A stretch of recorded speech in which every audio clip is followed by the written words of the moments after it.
Excise policy మూలంగా IMFL మద్యం అమ్మకాలు 232 లక్షల కేసులకు, బీరు అమ్మకాలు 436 లక్షల కేసులకు పడిపోవడంతో రాష్ట్ర ప్రభుత్వానికి 2019-24లో మధ్యన 18,860 కోట్లు నష్టం వాటిల్లింది.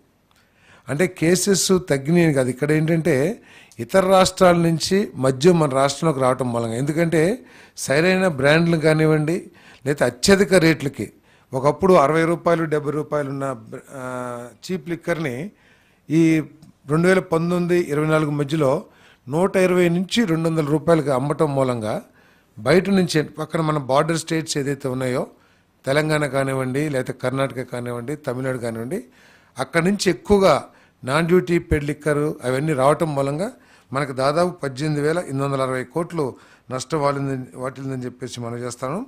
మరి అదేవిధంగా గత ప్రభుత్వం మద్యం అమ్మకాల సప్లై చైన్ ఉత్పత్తి నుంచి రిటైల్ అమ్మకాల వరకు కూడా గుత్తాధిపత్యం, అంటే వాళ్ళకి కావాల్సిన కొన్ని కంపెనీలని, అంటే దేశవ్యాప్తంగా లేకపోతే గతంలో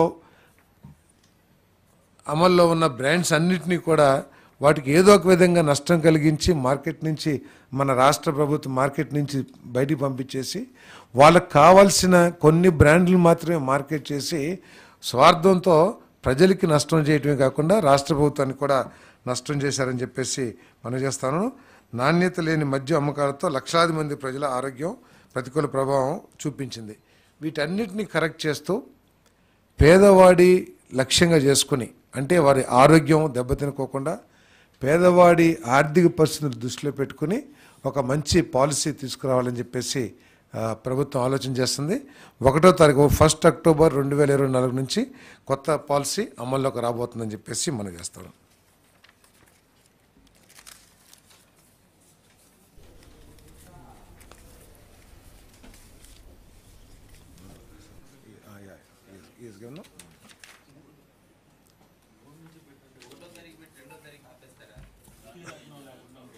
అంతేనంటారా? అంటే పాలసీ అనౌన్స్ చేసినా కూడా అమలు 5వ తారీఖు నుంచి అట్లా చూసి చేస్తాం. ముందు అమలు అనౌన్స్ చేస్తాం.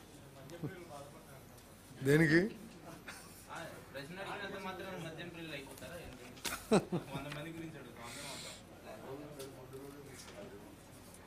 ఇప్పుడు ల్యాండ్స్కి సంబంధించి మీ అందరు చూస్తూనే ఉన్నారు. 22A ఫ్రీ ల్యాండ్స్ చేసేసి ఏ విధంగా గత ప్రభుత్వం ప్రభుత్వంలో పెద్దలు కానివ్వండి లేకపోతే చాలామంది దళారులు కానివ్వండి ఏ విధంగా ఈ భూముల్ని దోచేయటానికి ప్రయత్నం చేశారో మనం కూడా చూసి ఉన్నాం. ఇప్పటికే 22.95 కోట్ల రూపాయల ఖర్చుతో 21.86 లక్షల భూ హక్కు సర్వే పత్రాల స్థానంలో ప్రభుత్వం ముద్ర, అంటే ఇంతకుముందు జగన్మోహన్ రెడ్డి గారి ఫోటో పిచ్చితో కానివ్వండి ఏదైనా కానివ్వండి ఆయన ఆస్తి అన్నట్లు ఆయన ఫోటో వేసి ఏదైతే ఇచ్చారో వాటిని రీప్లేస్ చేస్తూ ప్రభుత్వ ముద్ర, అదేవిధంగా QR కోడ్తో కూడిన కొత్త పట్టాదారు పాస్ పుస్తకాలు అందజేయాలని చెప్పేసి కేబినెట్ నిర్ణయం తీసుకుంది. రెవెన్యూ శాఖకు సంబంధించి 22A నిషేధ జాబితాకు సంబంధించి ఫిర్యాదు సంఖ్యలో పెరుగుతున్న నేపథ్యంలో త్వరలోనే రెవెన్యూ గ్రామ సభలు నిర్వహించాలని ముఖ్యమంత్రి కేబినెట్కు సూచించారు. రాబోయే 3 నెలల కాలంలో గ్రామ సభలు అయ్యేంత వరకు, ఎందుకంటే రెవెన్యూ రికార్డ్స్లో చాలా మ్యానిపులేషన్ జరిగినాయి అని చెప్పేసి పేదవాళ్ళ భూ హక్కుల్ని కాపాడటం కోసం వచ్చిన కంప్లైంట్స్ని దృష్టిలో పెట్టుకుని రిజిస్ట్రేషన్స్ అన్నీ కూడా వెరిఫై చేయాలని చెప్పేసి చాలామంది ఏం చేశారంటే అధికారుల్ని కూడా తీసుకున్నో లేకపోతే రకరకాల అన్నీ చేసి రెవెన్యూ రికార్డ్స్ని మ్యానిపులేట్ చేశారు. వీటన్నిటిని వెరిఫికేషన్ చేసే వరకు కూడా 3 నెలలు రిజిస్ట్రేషన్స్ ఆపేయాలని చెప్పేసి కూడా నిర్ణయం తీసుకుంటం జరిగిందని చెప్పేసి మనం చేస్తాను నేను.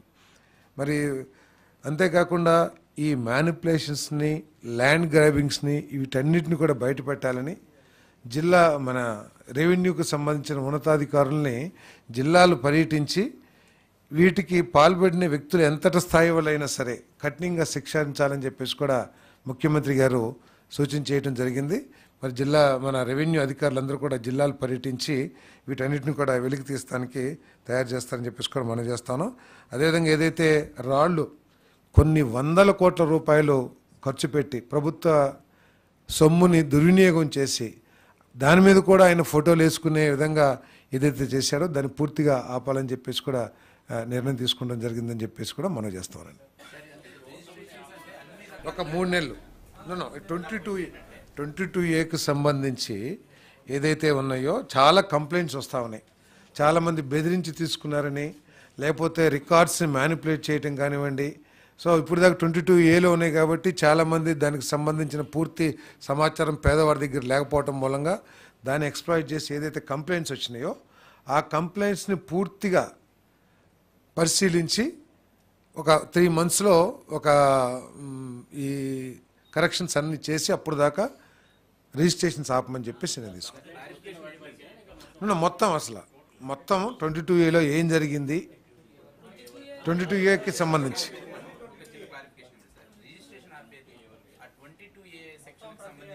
22A ఏదైతే అసైన్మెంట్ భూములు ఉన్నాయో ఫ్రీ హోల్డ్స్గా మార్చేసి 13 lakhs acres దాకా ఉన్నాయి మొత్తం.